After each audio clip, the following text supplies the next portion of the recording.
Olá, seja bem-vindo, seja bem-vinda à nossa aula 7 de literatura Parnasianismo.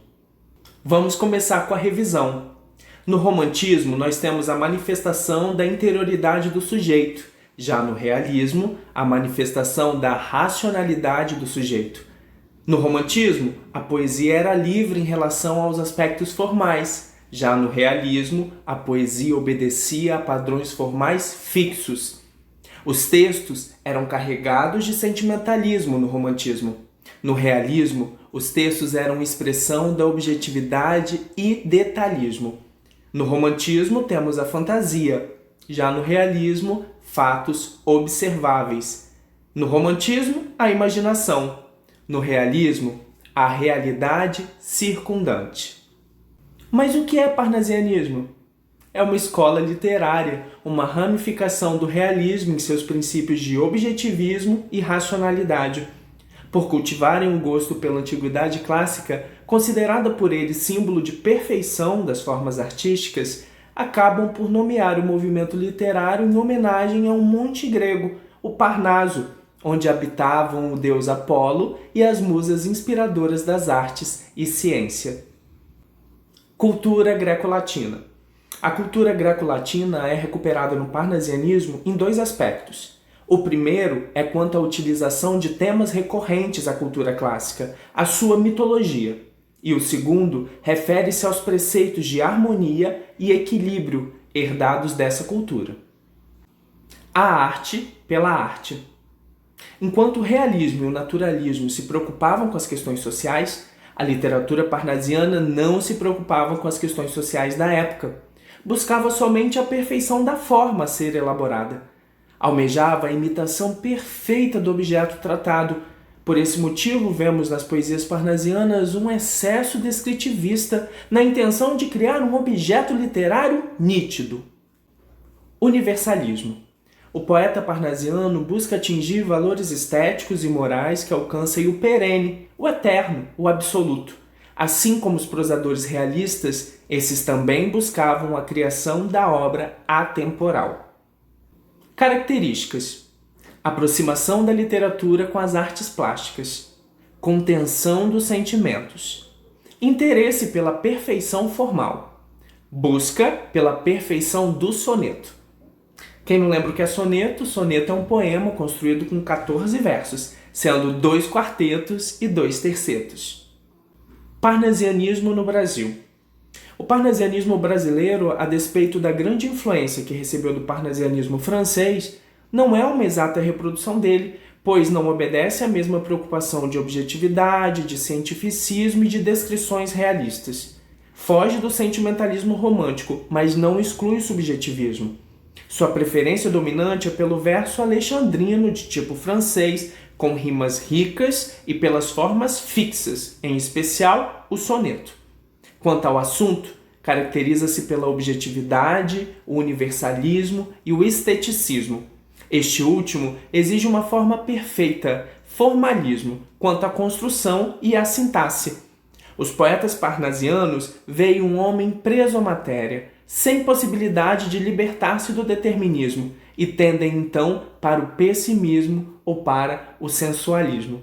Principais autores: Olavo Bilac, Raimundo Correia, Alberto de Oliveira, Francisca Júlia. Olavo Braz Martins dos Guimarães Bilac nasceu no ano de 1865 na cidade do Rio de Janeiro. Estudou medicina, porém interrompeu o curso e se matriculou na Faculdade de Direito de São Paulo, também não concluindo. Dedicou-se à vida jornalística e exerceu funções em cargos públicos, como inspetor escolar do Distrito Federal. Foi eleito príncipe dos poetas parnasianos. Faleceu em 1918. Suas principais obras são Poesias, 1888, e Tarde, 1919. A um poeta, de Olavo Bilac. Longe do estéril turbilhão da rua, Beneditino escreve. No aconchego do claustro, na paciência e no sossego, trabalha e teima e lima e sofre sua. Mas que na forma se disfarce o emprego do esforço, e a trama viva se construa de tal modo que a imagem fique nua, rica, mas sóbria, como um templo grego. Não se mostre na fábrica o suplício do mestre, e natural o efeito agrade, sem lembrar os andaimes do edifício, porque a beleza, gêmea da verdade, arte pura, inimiga do artifício, é a força e a graça da simplicidade. No soneto a um poeta, Beneditino pode ser considerado um escritor e escultor da palavra. 2. A tarefa árdua de limar tem como resultado não só um templo grego, mas também a própria construção do soneto. E 3. Por fim, o ofício de escrever um soneto é comparado ao ofício de quem constrói um templo.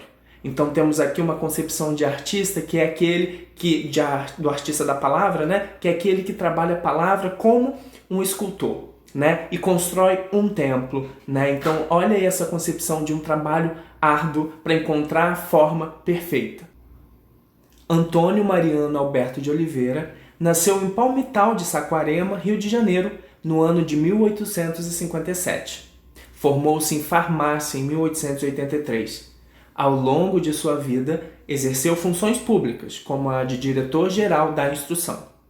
Em 1897, torna-se o fundador da cadeira número 8 da Academia Brasileira de Letras. Falece em 1937. Suas principais obras são Meridionais, 1884, e Versos e Rimas, 1895. Alberto de Oliveira é dos escritores parnasianos o que mais rigidamente seguiu os preceitos da estética vigente. Sua obra se caracteriza por um total descompromisso com a realidade. Seus poemas centram-se em reproduzir objetos de arte e a natureza. Em alguns, temos também a descrição da figura feminina. Vaso grego. Esta, de áureos relevos, trabalhada de divas mãos, brilhante copa, um dia, já de aos deuses servi como cansada, vinda do Olimpo, a um novo deus servia. Era o poeta de Teos que a suspendia então, e ora repleta, ora esvazada, a taça amiga aos dedos seus tinia, toda de roxas pétalas colmada. Depois, mais o lavor da taça admira, toca e do ouvido aproximando-a as bordas finas, hás de lhe ouvir, canora e doce. Ignota voz, qual se da antiga lira fosse a encantada música das cordas, qual se essa a voz de Anacreonte fosse. No soneto Vaso Negro, 1. Não há sentimentalismo na descrição do vaso grego, que nada mais é que uma taça. 2. A descrição do vaso grego revela um ideal de perfeição, já que esse vaso é dos deuses. 3. Uma das técnicas é o uso de rima rica. Dia, servia, lira, admira, fosse, doce, em que a rima é operada com palavras de classes gramaticais diferentes. Então, rima rica é uma semelhança sonora, então dia e servia tem uma semelhança sonora, porém as palavras que rimam são de classes gramaticais diferentes. Francisca Júlia da Silva, 1871 a 1920, poeta e crítica literária. Em 1891 é publicado o soneto Quadro Incompleto no jornal O Estado de São Paulo. Em 1892, trabalha como colaboradora nos jornais Correio Paulistano e Diário Popular de São Paulo e nos periódicos O Álbum e A Semana, do Rio de Janeiro. Seu primeiro livro de poesia, Mármores, é publicado em 1895. Escreve obras poéticas para crianças, como Livro da Infância, 1899, e Alma Infantil, 1912. Em 1904, torna-se membro efetivo do Comitê Central Brasileiro da Società Internazionale Heleno Latina de Roma. Não sei se é assim que se pronuncia. Em 1961, a antologia póstuma Poesias é publicada. A obra de Francisca Júlia é uma das mais significativas do parnasianismo brasileiro. Paisagem de Francisca Júlia.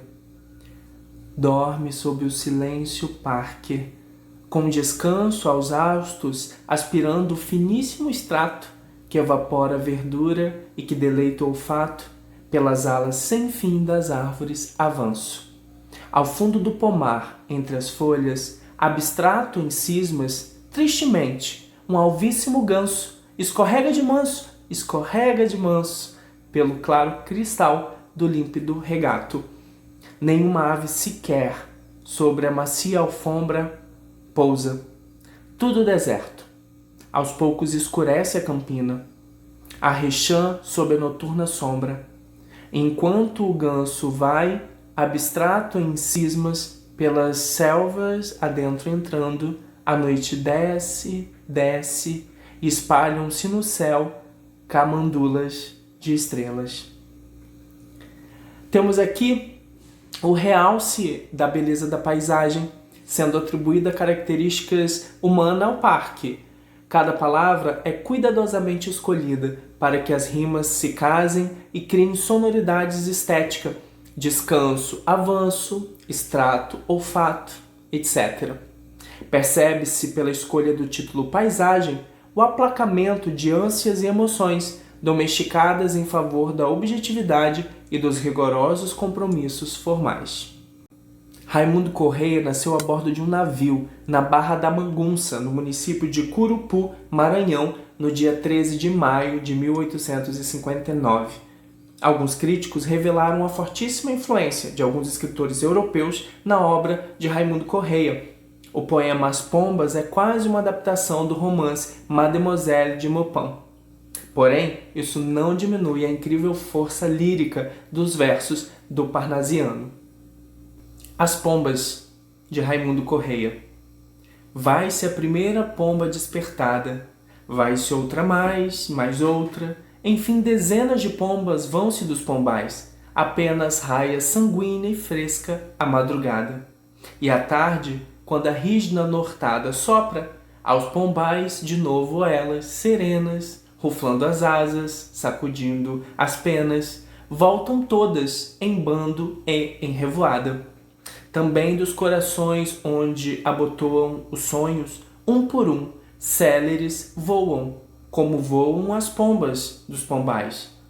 No azul da adolescência as asas saltam, fogem, mas aos pombais as pombas voltam, e eles aos corações não voltam mais.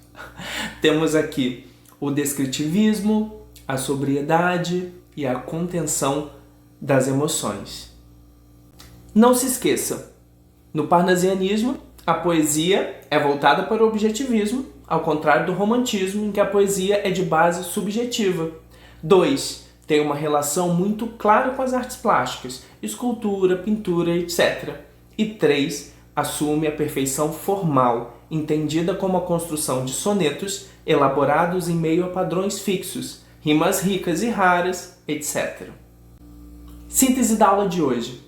Ligado ao ideal de arte pela arte, teremos no parnasianismo o esteticismo, que se manifesta pela riqueza de vocabulário, a obsessão formal e o perfeccionismo na construção do poema.